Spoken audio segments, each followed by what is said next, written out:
Shalom. Apa kabarnya?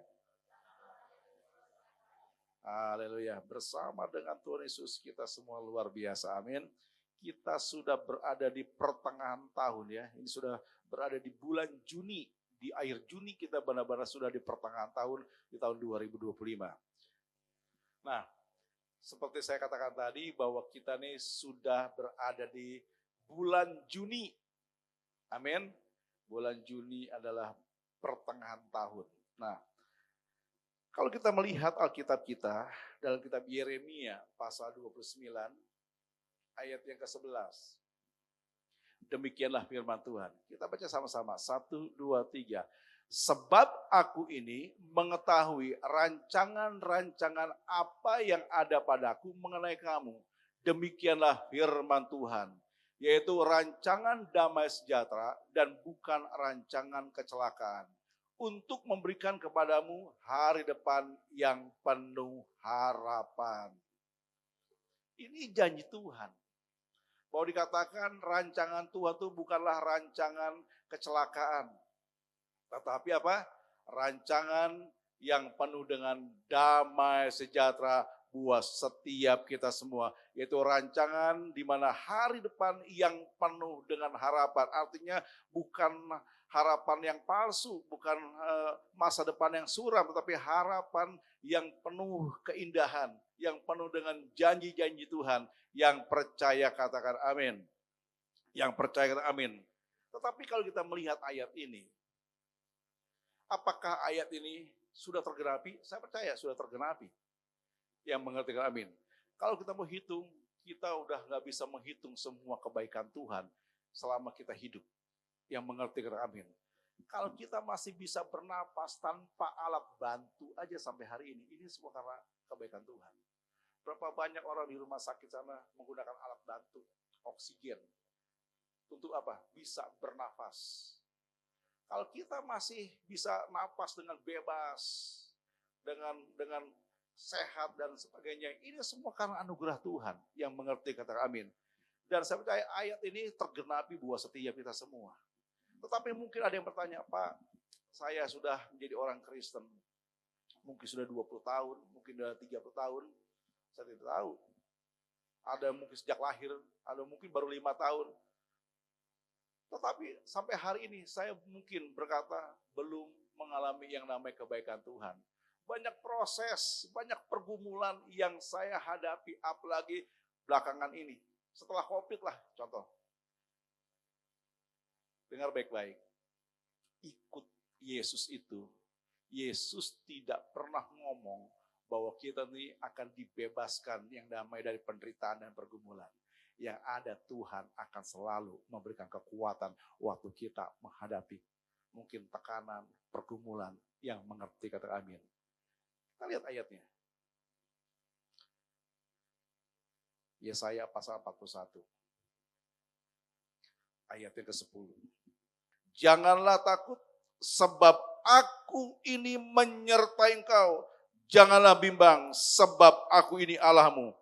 Aku akan meneguhkan bahkan akan menolong engkau. Aku akan memegang engkau dengan tangan kananku yang membawa kemenangan. Tuhan berjanji Dia yang akan menyertai setiap kita semua. Yang mengerti katakan amin. Yang mengerti katakan amin. Di sini siapa yang tidak pernah mengalami pergumulan, yang tidak pernah sampai hari ini baik-baik saja, enggak pernah sakit, enggak pernah punya masalah. Siapa? Bisa angkat tangan? Semuanya pasti. Bahkan mungkin ada yang sedang mengalami pergumulan. Yang mengerti katakan amin. Lalu di mana janji Tuhan ini tentang rancangan yang penuh dengan damai sejahtera dan bukanlah rancangan kecelakaan? Tuhan, Dia tetap akan menepati janjinya. Yang mengerti kata amin. Kalau kita melihat di dalam 1 Petrus pasal 3 ayat yang 14. Tetapi sekalipun kamu harus menderita juga karena kebenaran, kamu akan berbahagia. Sebab itu, janganlah kamu takuti apa yang mereka takuti dan janganlah gentar. Perhatikan baik-baik. Tetapi sekalipun kamu harus menderita juga karena kebenaran. Jadi di sana bisa digarisbawahi kata harus menderita. Jadi artinya hidup ini memang harus yang namanya melewati proses. Sebuah produk sebelum dia dipasarkan itu harus melewati berbagai tahap proses. Dari bahan baku atau bahan mentah menjadi bahan jadi, itu ada proses. Ada yang namanya pengujian lab dan lain sebagainya. Ada yang namanya lewati quality control sebelum dikemas, sebelum dipasarkan. Ketika sudah dikemas dan dipasarkan, itu namanya sudah dalam bentuk barang jadi. Sudah ada di etalase, mungkin sudah ada yang mungkin di media sosial dan lain sebagainya. Itu sebelum itu semua ada proses yang mengerti kata amin. Dan kita tidak akan lagi mengalami penderitaan, tidak lagi mengalami pergumulan kalau kita sudah ada bersama-sama dengan Tuhan untuk selama-lamanya. Yang mengerti kata amin. Jadi sekarang siapa yang mau bebas dari pergumulan, angkat tangan. Nah, berarti sebentar lagi siap-siap ketemu dengan Tuhan. Amin. Iya, jadi sekalipun kita hari ini masih sedang dalam bumi ini, yang namanya bumi ini, perhatikan baik, siapa yang berkuasa atas bumi ini? Siapa yang berkuasa? Siapa yang berkuasa atas dunia ini? Siapa yang berkuasa? Itu Lucifer dan kawan-kawannya. Oh iya, makanya dikatakan jangan kita mencintai dunia ini. Yang mengerti amin. Kan baru minggu lalu, hari Kamis kemarin saya kasih tahu. Bahwa Lucifer atau iblis ketika dia berontak, maka dikatakan sepertiga kawan-kawannya, sepertiga malaikat itu ikut memberontak dan dibuang ke bumi ini. Sehingga akhirnya bumi ini menjadi kacau. Yang mengerti amin. Sehingga ketika dia menyusup ke Taman Eden, apa yang terjadi? Hawa terpedaya. Akhirnya apa? Adam pun mengikuti dan akhirnya sejak saat itu seluruh manusia dan keturunan itu hidup dalam dosa. Sehingga apa? Seharusnya kita tidak mengalami sakit penyakit, tidak lagi mengalami pergumulan. Semua serba ada di Taman Eden. Ketika manusia jadi dalam dosa, ada yang namanya sakit penyakit dialami oleh manusia. Dan dia harus bersusah payah mencari nafkah. Gara apa? Karena semuanya akibat daripada pelanggaran manusia itu sendiri. Yang mengerti kata amin. Tetapi Allah berjanji dan dia akan membebaskan kita, akan menebus kita. Dan pada akhirnya 2000 tahun yang lalu Tuhan Yesus dia datang ke dunia ini untuk menebus setiap kita semua yang mengerti kata amin. Nah, Filipi pasal 4 dikatakan ayat ke-13. Segala perkara dapat kutanggung di dalam dia yang memberi kekuatan kepadaku. Segala perkara dapat kutanggung di dalam Yesus yang memberi kekuatan kepadaku. Dan itu artinya Tuhan akan memberikan kekuatan kepada setiap kita semua waktu kita sedang di dalam masalah ataupun sedang dalam pergumulan. Yang percaya katakan amin. Tuhan memberikan kekuatan buat setiap kita semua. Katakan yes. Haleluya. Nah, jadi pertanyaannya tentang penderitaan. Ada berapa macam penderitaan proses? Ada 2. Yang pertama, akibat dosa dan kebodohan kita. Oh iya, akibat dosa, tadi sudah saya katakan ketika manusia jatuh dalam dosa, akhirnya tubuh ini mengalami yang namanya bisa kena sakit penyakit, bahkan mengalami kematian. Yang mengerti amin, mengalami kebinasaan. Belum lagi dikatakan manusia harus bersusah payah untuk apa? Mencari nafkah. Yang seharusnya sudah tersedia semua di Taman Eden, tinggal dinikmati, cuma satu aja yang tidak boleh dimakan oleh mereka, itu tentang apa? Buah pohon pengetahuan yang baik dan yang jahat. Itu tidak boleh dinikmati, yang lain boleh dinikmati. Tapi manusia milih untuk apa? Untuk berontak, untuk tidak taat pada saat itu. Sehingga akhirnya apa? Kita harus mencari nafkah dengan kayaknya apa? Berlomba, bersaing. Apalagi di negara yang padat penduduknya, seperti Indonesia, merupakan termasuk 5 besar negara terpadat di dunia setelah Tiongkok, setelah India, setelah Amerika Serikat, Indonesia. Bisa dibayangkan, penduduknya terlalu banyak, terlalu padat, lapangan pekerjaan mungkin sedikit, otomatis bersaing. Siapa yang memenuhi kualifikasi, siapa yang memenuhi standar, dia yang akan terpilih. Dan itu pun kita nggak bisa kelihatan nyaman.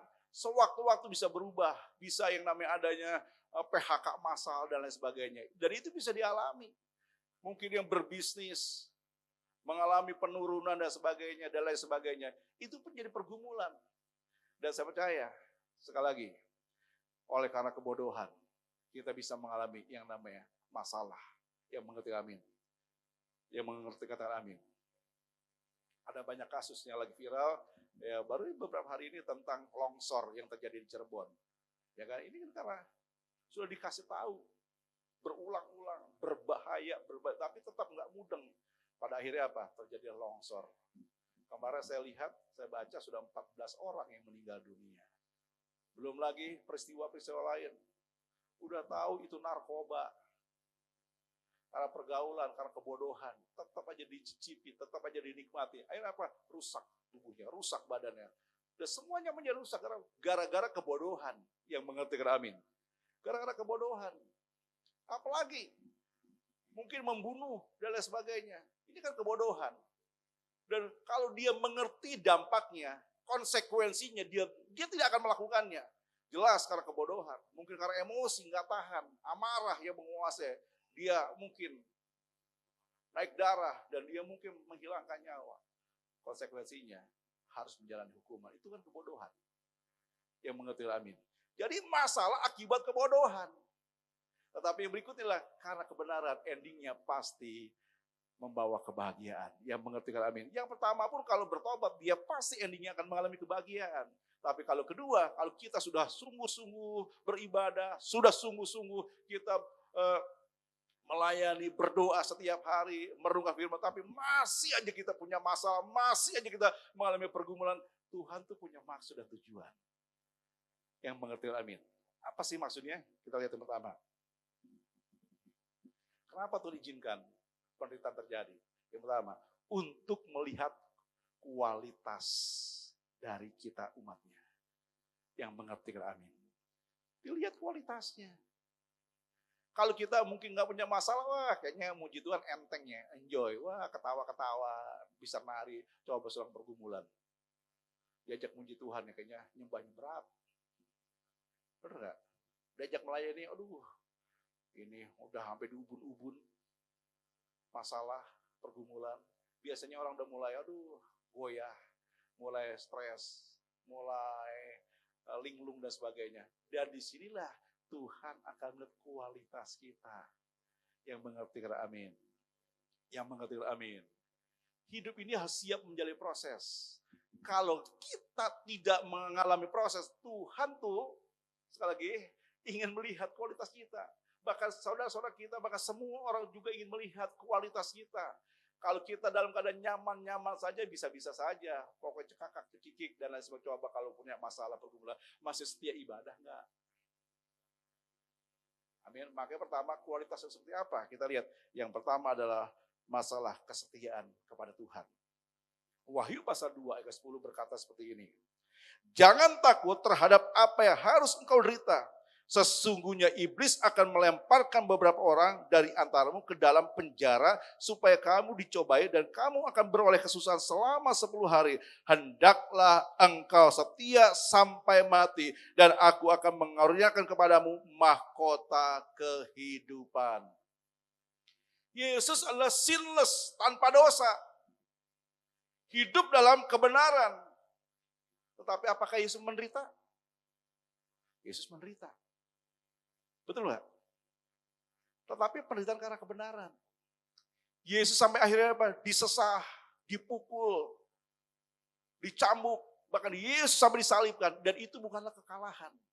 Tapi justru itulah kemenangan yang spektakuler yang dilakukan dan dialami oleh Tuhan. Bahkan termasuk buah setia kita semua. Tanpa salib kita tidak mungkin bisa diselamatkan. Tanpa salib kita tidak mungkin ditebus dosa-dosa kita. Lewat salib, lewat darahnya kita ditebus. Bahkan lewat kebangkitannya, itulah kemenangan yang luar biasa. Yang mengerti kata amin.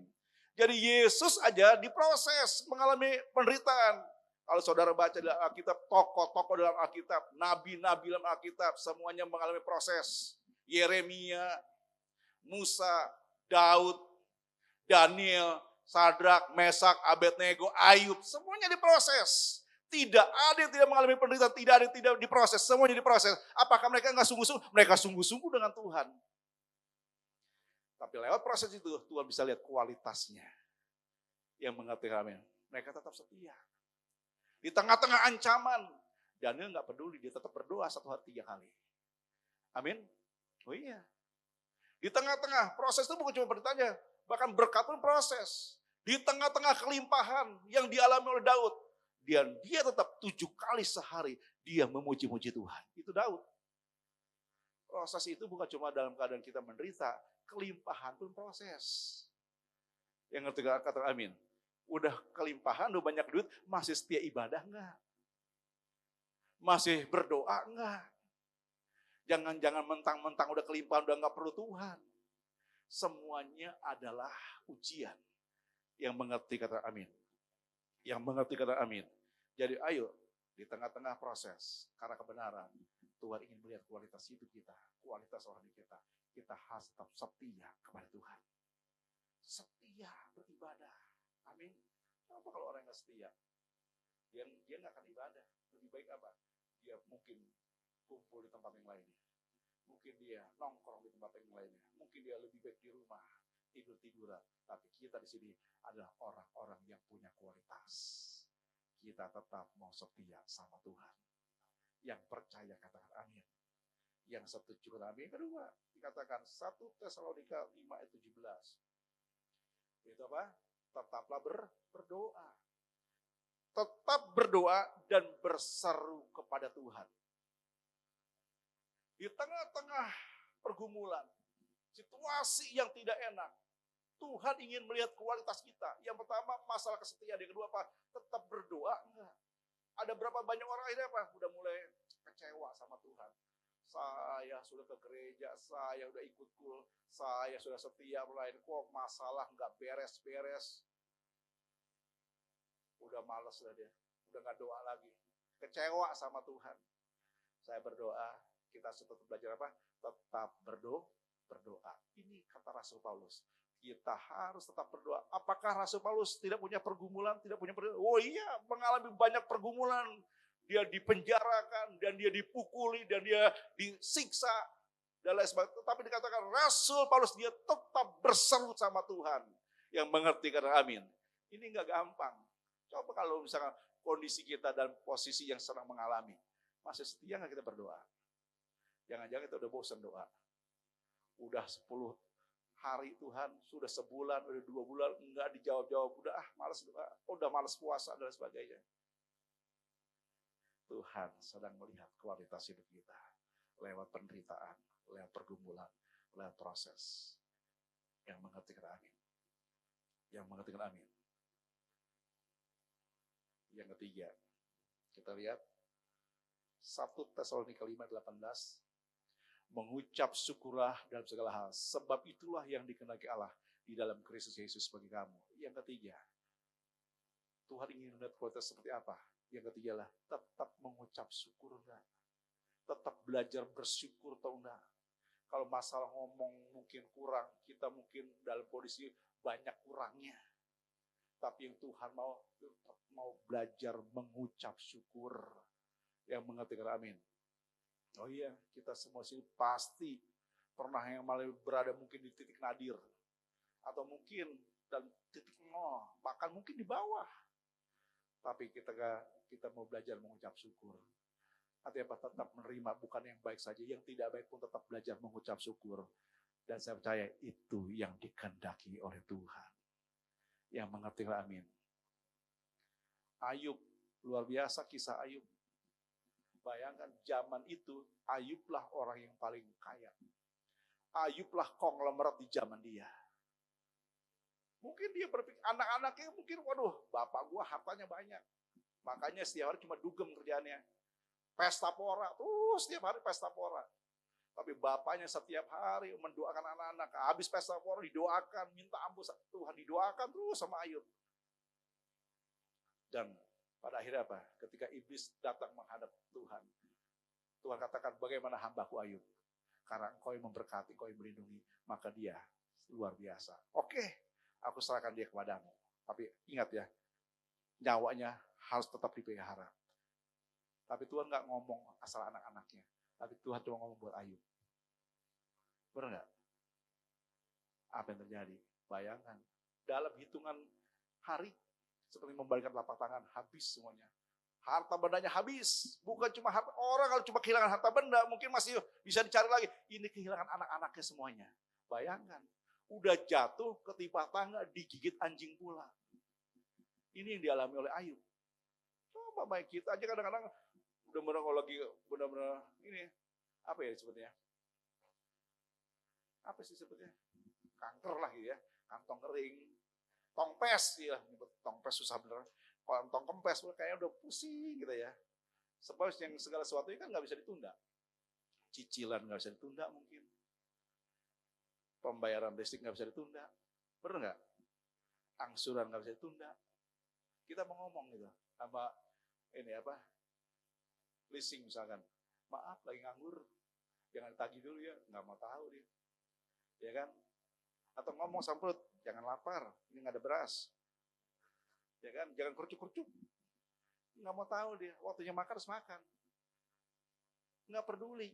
Coba kalau kayak begitu.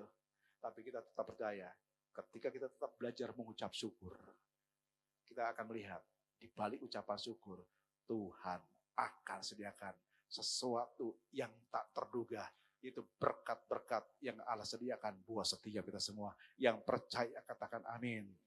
Yang percaya katakan amin. Oh iya, tetap belajar mengucap syukur. Jangan ngomel-ngomel, jangan sungut-sungut. Nyalain orang, mulai mengkambing hitamkan orang, mulai nyalain orang. Stop mulai hari ini. Tetap belajar mengucap syukur. Yang mengerti katakan amin. Karena kita percaya penderitaan yang kita alami itu tidak akan lama. Ada masa expirednya, ada masa kadaluarsanya. Yang mengerti kata amin, tetap setia saja, maka Tuhan pasti akan memberikan kemenangan buat setiap kita semua. Yang percaya katakan amin. Haleluya. Yang kedua, kenapa Tuhan izinkan penderitaan? Tadi yang pertama, untuk melihat kesetiaan kita, ada 3 poin kesetiaan itu. Yang pertama adalah kita harus tetap setia, kita harus tetap berdoa, kita harus tetap bersyukur. Dan yang kedua, mujizat terjadi ketika dalam penderitaan atau pergumulan. Tidak ada ceritanya mujizat itu dalam keadaan zona nyaman. Amin. Semua dalam keadaan pergumulan, semua dalam keadaan penderitaan, semua dalam keadaan proses. Maka di sana kita akan bisa melihat mujizat Tuhan. Jadi kalau kita hari ini sedang diproses, sedang mengalami pergumulan, itu artinya kita akan melihat mujizat Tuhan akan dinyatakan buat setiap kita semua yang percayakan amin. Makanya jangan sungut-sungut. Perhatikan bangsa Israel. Ada di Mesir. Waktu zaman masih ada Yusuf, wah aman semuanya, baik semuanya. Yusuf meninggal, semuanya tertindas, menjadi budak di Mesir.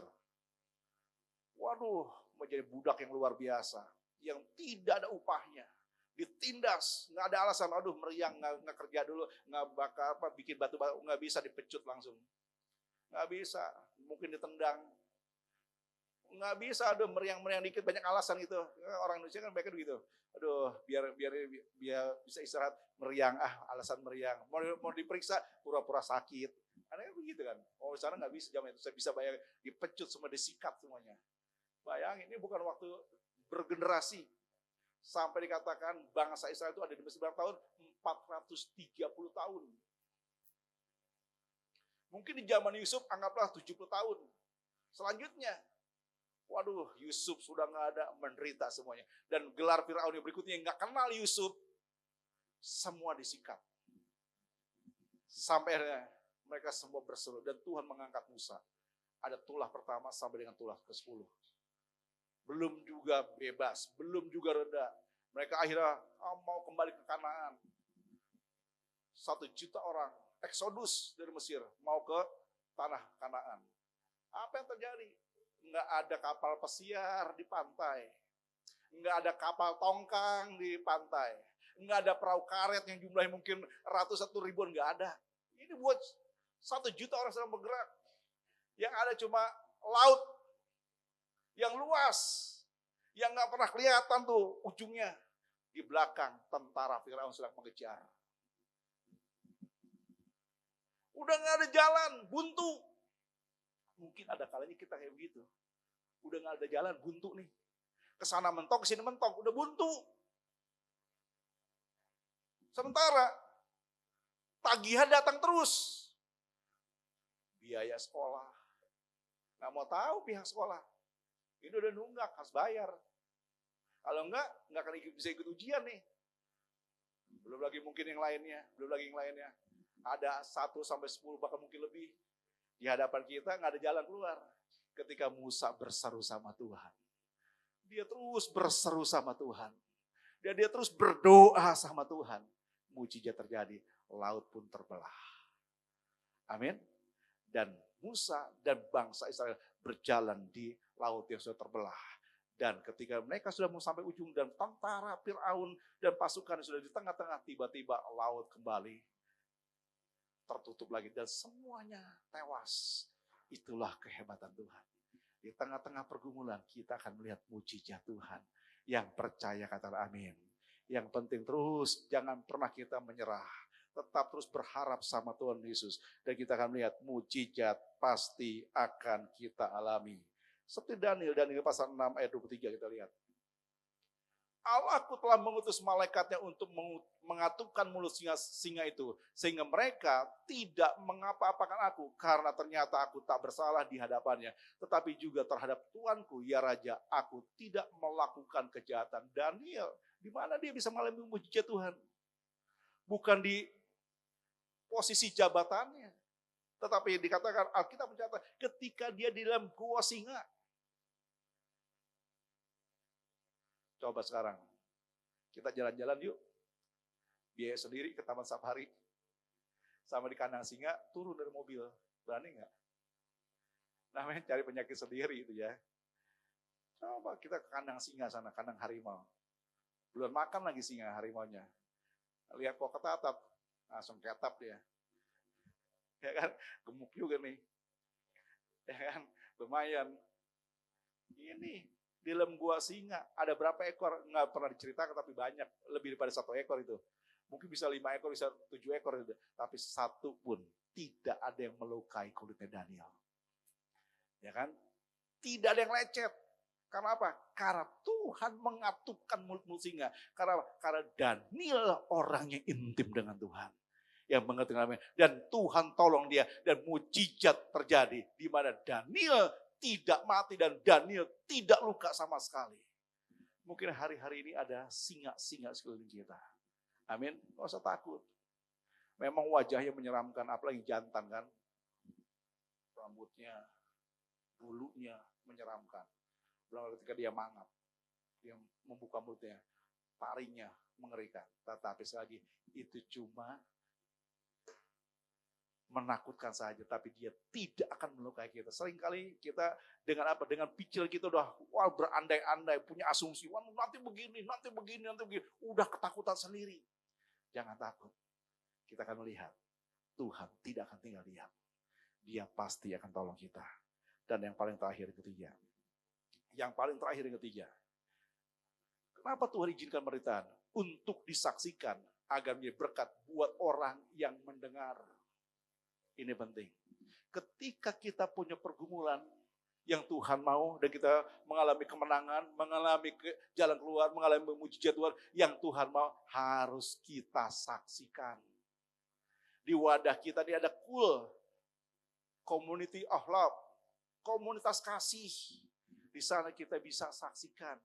Untuk apa? Untuk tujuan untuk menguatkan yang lain yang mungkin sedang punya masalah, mungkin beda masalah, tapi intinya tetap masalah. Intinya pergumulan. Dan ketika kita saksikan, itu akan memberikan kekuatan buat yang mendengarnya, yang mengerti kata amin.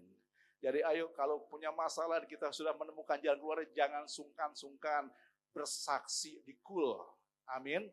Kalau di sini karena waktu yang terbatas, sulit untuk bersaksi di tempat ini. Karena kita dikejar-kejar oleh ibadah yang kedua, ibadah yang ketiga. Jadi memang paling pas adalah bersaksi di yang mengerti amin. Ayo kita mau terus bersaksi Dan biarlah nama Tuhan dipermuliakan. Lewat kesaksian kita yang tadi kita udah hopeless, yang tadi kita udah mulai menyerah dan sebagainya. Ngedengar teman kita mengalami kemenangan, mendengar teman kita sudah ditolong Tuhan. Kita punya semangat kembali, bangkit kembali yang mengerti, karena amin. Saksikan apa yang pengalaman kita bersama dengan Tuhan. Saksikan sehingga apa? Memberikan kekuatan buat orang lain yang mendengarkannya. Kalau kita sudah mengalami kesembuhan, saksikan. Jangan takut dan jangan takut. Jadi kalau kita mengalami kebaikan Tuhan, perlu diceritakan, perlu disaksikan buat banyak orang. Amin. Kita pakai berdiri. Haleluya.